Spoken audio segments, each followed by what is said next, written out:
Hello दोस्तों, मैं Sarla Yadav SY Hindi platform channel पर एक बार फिर से आप सभी का हार्दिक अभिनंदन करती हूं। आज के इस वीडियो लेक्चर में हम पढ़ेंगे हिंदी की प्रमुख बोलियों का उच्चारणगत वर्गीकरण। जैसा कि दिखने को आपको ये जो टेबल है वो बिल्कुल छोटी सी दिख रही है, लेकिन यहाँ से 1 नंबर का प्रश्न पूछ लिया जाता है। तो दोस्तों, आज की वीडियो जो है वो महत्वपूर्ण रहने वाली है HPSC असिस्टेंट प्रोफेसर के लिए, UGC नेट वाले कैंडिडेट के लिए और PGT TGT STET वाले कैंडिडेट के लिए। और जैसा कि आप सभी को पता है कि हम चैनल पर HPSC असिस्टेंट प्रोफेसर की तैयारी करवा रहे हैं, तो उसी के सिलेबस के अकॉर्डिंग आज हमारी क्लास नंबर 12 रहने वाली है। तो जो भी कैंडिडेट आज की इस वीडियो से हमारे साथ नया जुड़ा है वो सबसे पहले चैनल को सब्सक्राइब कर ले, उसके बाद प्लेलिस्ट में जाकर चेक कर ले अभी तक की जो मैंने वीडियो डाली हैं 12 की 12। तो HPSC असिस्टेंट प्रोफेसर 2024 के नाम से आपको प्लेलिस्ट मिल जाएंगी और पाठ्यक्रम के अनुसार आपको वहाँ पर ये सारी वीडियोस मिलेंगी। मैं सिर्फ सिलेबस के अकॉर्डिंग आपको पढ़ा रही हूँ। तो UGC नेट वालों के लिए सारी वीडियोस महत्वपूर्ण इसलिए हैं कि HPSC ने UGC नेट वाला सेम टू सेम सिलेबस दिया है। PGT TGT STET के लिए भी काफ़ी इंपॉर्टेंट है, यहाँ से सीधे तौर पर 1 नंबर का प्रश्न पूछ लिया जाता है। तो सबसे पहले हिंदी की जो प्रमुख बोलियां हैं हम ये देखेंगे कि उसमें कौन से वर्णों की जो है उच्चारण मतलब किया जाता है। उसके बाद फिर हम पढ़ेंगे जैसे कि जितनी भी हमारी ये उपभाषाएं हैं, हिंदी की 5 उपभाषाएं आई, जैसे राजस्थानी हिंदी, पहाड़ी हिंदी, बिहारी हिंदी, पूर्वी हिंदी और पश्चिमी हिंदी। तो 5 उपभाषाओं के अंदर लगभग 18 बोलियां आती हैं, लगभग कहा है मैंने। और इन बोलियों की जो विशेषताएं हैं, जो भाषाओं की विशेषताएं हैं, कौन सी किस अपभ्रंश से निकल कर आई, तो ये हमने सारी पढ़ ली हैं अभी तक की वीडियो में। लेकिन एक बार मैं ज़्यादा समय नहीं बर्बाद करती हुई, क्योंकि ऐसे अगर हम धीरे धीरे पढ़ेंगे तो बहुत ज़्यादा सिलेबस है।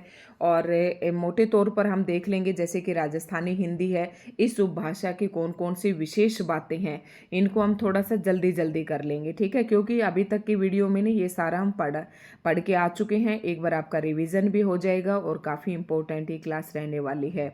तो दोस्तों, बस वीडियो को ज़्यादा से ज़्यादा आप लाइक कर दें और शेयर भी करें अपने दोस्तों में। और चैनल पर अगर आप अभी तक बिना सब्सक्राइब किए हुए वीडियो देख रही हैं तो इतना तो आपका फ़र्ज़ बनता है कि चैनल को सब्सक्राइब कर दें और वीडियो को ज़्यादा से ज़्यादा लाइक एंड शेयर करें, क्योंकि आपको निःशुल्क सारी क्लासेस प्रोवाइड करवाई जा रही हैं अकॉर्डिंग टू सिलेबस। आपको कहीं भी इधर उधर भटकने की ज़रूरत नहीं है। स्क्रीनिंग पेपर की तैयारी के बाद हम यहाँ पर जो है सब्जेक्टिव पेपर की तैयारी भी करवाएंगे, उसके बाद इंटरव्यू से रिलेटेड भी टिप्स आपको बताएंगे। और जो कैंडिडेट सब्जेक्टिव के बारे में अभी जानना चाहता है तो सब्जेक्टिव में आपको आंसर राइटिंग कैसे करनी है, किस प्रकार की आपको बुकलेट मिलेगी, तो इसकी मैंने एक HPSC इंटरव्यू के नाम से एक प्लेलिस्ट बना रखी है, आप वहाँ पर भी जाकर सारी वीडियोस देख सकते हैं। साथ ही SY हिंदी प्लेटफॉर्म के नाम से मेरा टेलीग्राम चैनल है, आप उसे ज्वाइन कर लें। जो भी पर डे की वीडियो मैं यूट्यूब पर अपलोड करती हूँ वो सारी टेलीग्राम चैनल पर भी शेयर करती हूँ। तो दोस्तों, जल्दी से हम आज के वीडियो की शुरुआत करते हैं। तो हिंदी की प्रमुख बोलियों का उच्चारणगत वर्गीकरण देखते हैं। यहाँ पर आप देख रहे होंगे कि उच्चारणगत विशिष्टता है, मतलब उस बोली के अंदर क्या विशिष्ट बात है, क्या अलग है उसके अंदर। उसके बाद ये बोलियां दे रखी हैं। तो देखो, जो ब्रज भाषा है, बुंदेली है, कन्नौजी, मारवाड़ी, कुमाऊनी, गढ़वाली और मालवी। ध्यान रखना है, इनको अच्छे से आपको नोट करके रखना है, क्योंकि यहाँ से एक प्रश्न पूछा जाता है और कई बार पूछा भी जा चुका है, ठीक है। तो ये जो बोलियां हैं जितनी भी आपको दिखाई दे रही हैं, 7 बोलियां हैं। इन बोलियों में जो इनका उच्चारण है वो ओकार बहुला है, यानी कि इसमें ओ की मात्रा ज़्यादा लगाकर ये बोलियां बोली जाती हैं। तो ओकार बहुला आपसे पूछ ले कि कौन कौन सी बोलियां हैं, तो आपको बताना है ब्रज भाषा, बुंदेली, कन्नौजी, मारवाड़ी, कुमाऊनी। अब ब्रज और जो कन्नौजी है आपकी, बुंदेली हैं, ये सारी किसके अंदर आ जाती हैं? पश्चिमी हिंदी के अंतर्गत आती हैं। मारवाड़ी आपकी राजस्थानी हिंदी के अंदर आ जाएगी। कुमाऊनी जो है ये पहाड़ी हिंदी के अंदर, कुमाऊनी और गढ़वाली। और मेवाती, मालवी, ये सारी जयपुरी के अंदर आ जाती हैं, ठीक है। तो ये सारी जो बोलियां हैं ये किसके कौन सी हैं, इनका उच्चारण जो स्थान जो उच्चारण की विशिष्टता है वो है कि ये ओकार बहुला है। उसके बाद आकार बहुला कौन कौन सी हैं, तो कोरवी और दक्खनी, ठीक है। तो कोरवी और दखनी कौन कौन सी ये जो दो बोलियां हैं, इनमें आकार बहुलता है, मतलब आ की मात्रा का उच्चारण ज्यादा किया जाता है हर शब्द के पीछे। उदासीन आकार बहुला ये आती हैं, मतलब उदासीन आकार बहुला, इसमें उदासीन का मतलब होता है थोड़ा सा कम ही बोला जाता है, तो ये है अवधी और बघेली। इसके बाद इकार बहुला है भोजपुरी। तो इन बातों को आपको याद रखना है। अब जैसा कि मैंने आपको बताया था कि राजस्थानी हिंदी जो उपभाषा है, अब हम 5 उपभाषाएं हैं, इन 5 उपभाषाओं के बारे में जो विशिष्ट बात है, जो महत्वपूर्ण तथ्य हैं, उन्हें हम जल्दी जल्दी देख लेंगे, क्योंकि यहाँ पर समझाने का कुछ नहीं है, सिर्फ आपको याद करने वाली बातें हैं, समझ क्रिएट करनी है। और क्योंकि स्क्रीनिंग पेपर है तो स्क्रीनिंग में यहाँ से प्रश्न जरूर बन सकते हैं। तो शुरुआत करते हैं राजस्थानी हिंदी उपभाषा की। राजस्थानी हिंदी उपभाषा राजस्थान, मालवा जनपद, सिंध के कुछ क्षेत्रों तक फैली है। अब जैसे कि मैंने आपको एक कल वाली ये वीडियो बताई थी, इसमें ये सब बता रखा है, देखो कहाँ कहाँ पर कौन कौन सी बोली जाती है, लेकिन फिर भी हम थोड़ा सा एक ही जगह पर एक भाषा से संबंधित सारी जानकारी आपको एक ही स्थान पर मिल जाएगी। तो देखते हैं। इसको लगभग 4 करोड़ लोग बोलते हैं, यानी कि राजस्थानी हिंदी को कौन कौन लोग बोलते हैं, लगभग कितने लोग बोलते हैं, लगभग इसको 4 करोड़ लोग बोलते हैं। और राजस्थानी हिंदी उपभाषा टवर्ग बहुला उपभाषा, ये बात भी मैं पहले बता चुकी हूँ। तो याद कैसे रखना है आपको कि जो राजस्थानी हिंदी है वो राजस्थान, मालवा जनपद और सिंध के आसपास के क्षेत्रों में बोली जाती है। लगभग 4 करोड़ लोग इसे बोलते हैं। टवर्ग की बहुलता है इसमें। मराठी में प्रयुक्त, अब ये पता नहीं भाई मराठी का वर्ण है, ध्वनि भी इसमें प्रयुक्त होती है।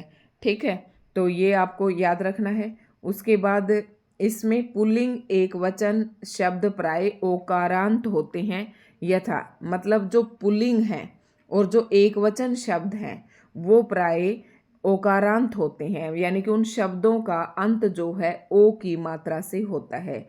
जैसे हुक्का बोल देते हैं कोई, तो इस राजस्थानी भाषा में बोलेंगे तो क्या बोलेंगे, हुक्को और तारो। ठीक है, तो ऐसे आपको याद रखना है। वैसे ये सारी बातें हम इससे पहले वाली वीडियो में पढ़ चुके हैं, तो इसे हम ज़्यादा समय बर्बाद नहीं करेंगे। ये सिर्फ मैं आपको इसलिए दिखा रही हूँ कि मेन कंटेंट जो है, मुख्य मुख्य बातें आप नोट डाउन कर लें। पुल्लिंग और स्त्रीलिंग शब्दों के बहुवचन में अंत में आ का प्रयोग होता है, यानी कि आ और आ के ऊपर क्या, चांद बिंदु, जैसे तारा, राता आदि। ठीक है, तो इस प्रकार के बस ये याद रखना है थोड़ा सा। इसमें को परसर्ग स्थान पर, परसर्ग होता है विभक्ति चिन्ह, यानी कि को विभक्ति चिन्ह के स्थान पर नई तथा से परसर्ग के स्थान पर सु का प्रयोग होता है। तो याद रखना है, से विभक्ति चिन्ह के स्थान पर सु का प्रयोग होता है और को जो परसर्ग है उसके स्थान पर नई विभक्ति चिन्ह का प्रयोग होता है। अब देखते हैं, राजस्थानी हिंदी उपभाषा के अंतर्गत 4 बोलियां आती हैं। इंपॉर्टेंट पॉइंट है। तो कौन कौन सी बोलियां आती हैं, मारवाड़ी, जयपुरी, मालवी और मेवाती। यहाँ से एक बात मैंने और बताई थी, जयपुरी को क्या कहा जाता है, ढूंढानी कहा जाता है, ये भी याद रखना है। उसके बाद राजस्थानी हिंदी के अंतर्गत ये एक और बोली आती है और वो है मारवाड़ी। ठीक है, मारवाड़ी का विकास सोरसेनी अपभ्रंश के नागर रूप से हुआ, ये बात भी हम पहले पढ़ चुके हैं। राजस्थानी हिंदी की चारों बोलियों में मारवाड़ी प्रमुख बोली है, ये भी हम पढ़ चुके हैं कि सबसे ज़्यादा मारवाड़ी बोली जाती है। साहित्यिक प्रतिष्ठित भाषा बोली जो है इसको माना जाता है। ये पश्चिमी राजस्थान तथा पाकिस्तान के सिंध राज्य के पूर्वी भाग में बोली जाती है। वैसे सारी बातें ये अभी तक हम पढ़ के आ चुके हैं। अब ये कहाँ कहाँ बोली जाती हैं, नहीं, इसकी जो उपबोलियां हैं वो कौन कौन सी है, मेवाड़ी, सिरोही, बागड़ी, थली, शेखावटी। अब इतनी बातें तो आपको याद नहीं होंगी, लेकिन जो मुख्य मुख्य बात बता रही हूँ वो आपको जरूर याद रखनी है। जैसे कि मारवाड़ी है तो इसका ये विकास किससे हुआ, सोरसेनी अपभ्रंश के नागर से हुआ, ये बात याद रखनी है। और राजस्थानी हिंदी के अंतर्गत जो 4 बोलियां होती हैं उसमें मारवाड़ी सबसे प्रमुख है। उसके बाद आपको नोट डाउन करना है कि पुरानी मारवाड़ी को ही क्या कहा जाता है, डिंगल कहा जाता है। देखो किताबों में ना बहुत कुछ लिखा हुआ होता है, लेकिन आपको सारा सब कुछ नहीं पढ़ना होता है, ऐसे तो पागल हो जाओगे। लेकिन जो मुख्य मुख्य बातें हैं ना, जो एग्जाम ओरिएंटेड है, उन बातों पर आपको फोकस करना है। उद्यतन सूरीकृत कुवल्य माला कहा में मरुभाषा नाम से मारवाड़ी का उल्लेख हुआ है, ये बात भी हम पहले पढ़ चुके हैं।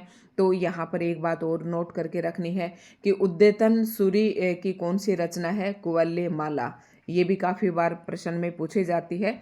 और इसमें मरुभाषा नाम से मारवाड़ी का उल्लेख हुआ है। ये पूछ सकते हैं कि उद्यतन सूरी की कुवल्ले माला नामक रचना में मरुभाषा नाम से कौन सी बोली का उल्लेख हुआ है, तो आंसर होगा मारवाड़ी। आदिकालीन चारण कवियों द्वारा वीरगाथा काव्य इसी शैली में लिखे गए थे।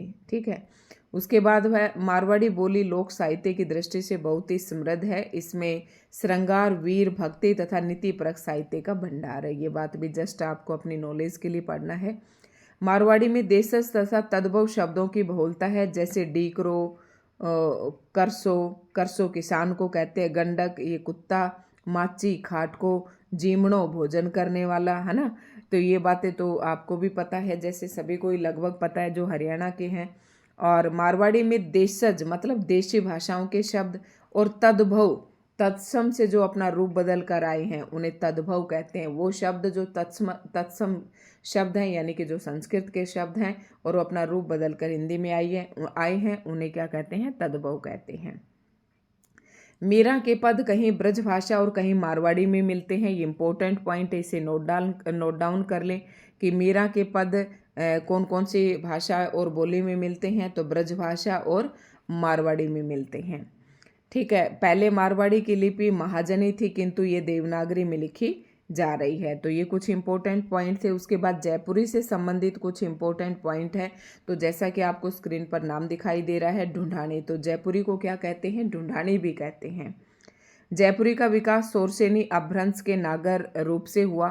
तो जयपुरी का भी यही सेम है जो इससे पहले हमने पढ़ी मारवाड़ी। ये पूर्वी राजस्थान के इलाकों में बोली जाती है तथा इसका केंद्र क्या है, जयपुर है। जैसे कि बोली का नाम ही जयपुर है तो जयपुरी इसका प्रमुख केंद्र है।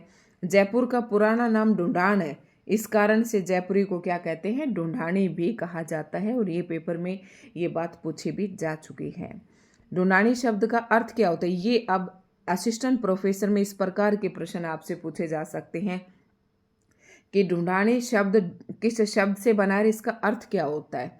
ढूंढानी शब्द ढूंढ शब्द से बना है और इसका अर्थ होता है टीला। इस इलाके में टीलों की अधिकता होती है। राजस्थान में रेत के टीले होते हैं ऊंचे ऊंचे, तो इन टीलों को क्या कहा जाता है, ढूंढ कहा जाता है। इसीलिए राजा जयपुरी का नाम और क्या पड़ा, ढूंढानी पड़ा। उसके बाद मेन बात आती है हाड़ौती, तोरावटी, काठड़ा, चौरासी, अजमेरी, जयपुरी की, ये इनकी उपबोलियां हैं। भाई ये प्रश्न भी पूछा जा सकता है पेपर में। हाड़ौती इसकी प्रमुख उपबोली है जो कोटा, बूंदी, बारन और झालवाड़ में बोली जाती है। इस इलाके में एक समय पर हाड़ा राजपूतों का प्राधान्य था, जिस कारण उसकी बोली का नाम क्या पड़ा, हाड़ौता पड़ा। तो थोड़ा सा अगर आपका पढ़ा हुआ होगा तो ऑप्शन देखते ही आप इसके आंसर को टिक कर देंगे। उसके बाद है हाड़ौती पर मेवाती और मालवी का प्रभाव दिखाई देता है। ढूंढानी में गद्य और पद्य साहित्य का प्रचुर भंडार मिलता है। संत कवियों में दादू तथा उनके शिष्यों ने ढूंढानी में ही रचनाएं की। इंपॉर्टेंट पॉइंट है, ये भी आपको नोट करके रखना है। पूछ सकते हैं कि ऐसे कौन से संत हैं जिन्होंने ढूंढानी बोली में जो है अपनी रचनाएं की, तो दादू और उनके शिष्यों ने की। ठीक है, उसके बाद अगली बोली आती है मालवी। मालवी जो है दक्षिणी राजस्थान की प्रतिनिधि बोली है। इसका विस्तार राजस्थान के झालवाड़ से मध्य प्रदेश के मालवा इलाके तक है। लंबे समय तक उज्जैन के आसपास का क्षेत्र मालवा या मालवा नाम से प्रसिद्ध रहा, इस कारण यहाँ की बोली को क्या कहते हैं, मालवी कहते हैं। तो इसमें कोई खास पॉइंट नहीं है, तो फिर भी हम इसे पढ़ लेते हैं।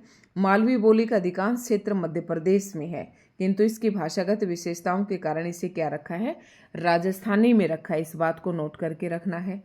मालवी को बुंदेली और मारवाड़ी के बीच का पुल माना जाता है।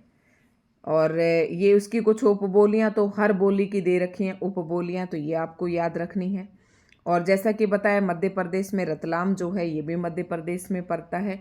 तो इसकी जो मुख्य उपबोलियां हैं ये यहाँ पर दी गई है, सोडवाड़ी, रांगड़ी, पाटबी और रतलामी। इसमें शब्द के शुरू के अक्षर में स्वर का दीर्घीकरण किया जाता है, यथा जैसे कि लकड़ी, लकड़ी का क्या दीर्घीकरण मतलब दीर्घ स्वर कर दिया जाता है। जैसे लकड़ी में ए स्वर है तो लाकड़ी में आ स्वर हो गया। कपड़ा, कापड़ा आदि। ठीक है। आई तथा औ के स्थान पर ए तथा ओ का प्रयोग होता है, ये बात भी हम पहले पढ़ चुके हैं। मालवी के प्रमुख सरनाम है के यानी कि कौन, किने के लिए किसने, और के क्या, के बात है ना, तो क्या बात है। जैसे इस प्रकार के सरनामों का प्रयोग किया जाता है। कारकों में कर्म के साथ खे तथा करण के साथ ती का प्रयोग होता है। तो ये कुछ कुछ इंपॉर्टेंट पॉइंट्स हैं, इन्हें आपको नोट डाउन करके चलना है। तो दोस्तों आज की इस वीडियो में इतना ही है, और क्योंकि काफ़ी लंबी वीडियो हो जाएगी तो मेवाती से जो है हम अगली वीडियो में एक और वीडियो बन जाएगी जिस पर सभी पांचों की पांचों उपभाषाओं और उनकी बोलियों की जो भी विशेषताएं हैं, जो मुख्य मुख्य बातें हैं, वो सारी हम एक ही वीडियो में समेट देंगे। तो धन्यवाद दोस्तों। आपको वीडियो कैसी लगी कमेंट करके ज़रूर बताएं।